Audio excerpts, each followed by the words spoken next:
Nous allons voir maintenant donc un thème très important dans le chapitre paramètres qui concerne les paramètres comptables puisque ça va avoir une incidence après en comptabilité.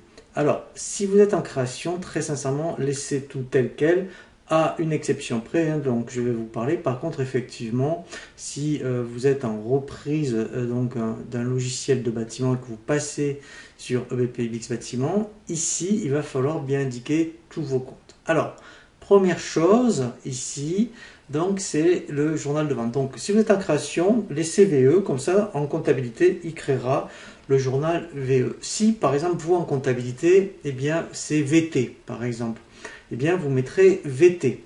Voilà. Alors, ici, donc, la racine, c'est 411. Voilà.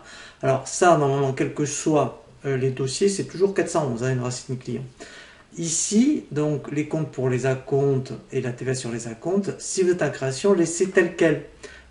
Voilà. Si, par contre, vous avez déjà un plan comptable défini, ici, il faudra mettre vos numéros de compte.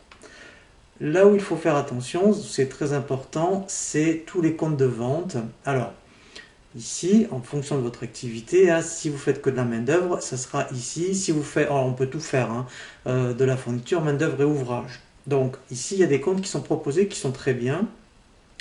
Sauf que, alors là, c'est un petit peu, je dirais, ma casquette d'expert comptable qui parle.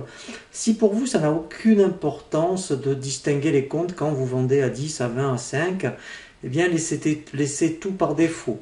Normalement, si vous avez un expert comptable, il va vous dire, ah ben monsieur, ça serait bien que vous distinguiez vos comptes de vente quand vous vendez à 5, à 10, à 20.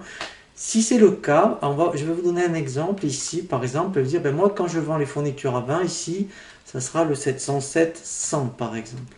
Si je vends à 10, les fournitures, ça sera 707-200, et etc. Et vous faites la même chose donc pour la main d'œuvre.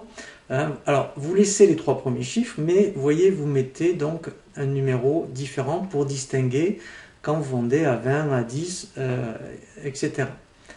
Donc, pareil pour les comptes de TVA. Donc là, ici, vous voyez, c'est le même compte, on va dire, quel que soit le taux. Moi, je vous conseille, après ici, alors, par exemple, de mettre 2 ici. Alors, je vais vous donner un exemple. Vous voyez, comme ça, voilà. Puis là, vous mettez 3, après 4. Voilà, au moins, vous distinguez. Quoique là, ils sont distingués.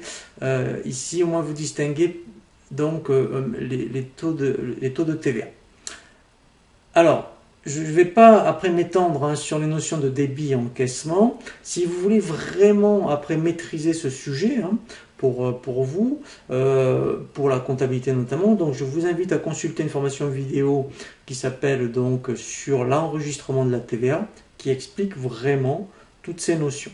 Alors, ici, vous voyez qu'on parle que de la territoire France. Si vous vendez après en CE, donc il faudra intracommunautaire, et là, il faudra remettre donc vous laissez les racines et mettre donc un autre numéro derrière pour distinguer quand vous vendez donc en France en CE. Et pareil, si vous vendez en Corse, dans les dom-tom Monaco, vous voyez par exemple, il faudra encore le faire. Vous voyez, c'est-à-dire qu'en fait, il faudra distinguer je dirais tous les comptes que vous vendiez donc après en France, en CE, etc.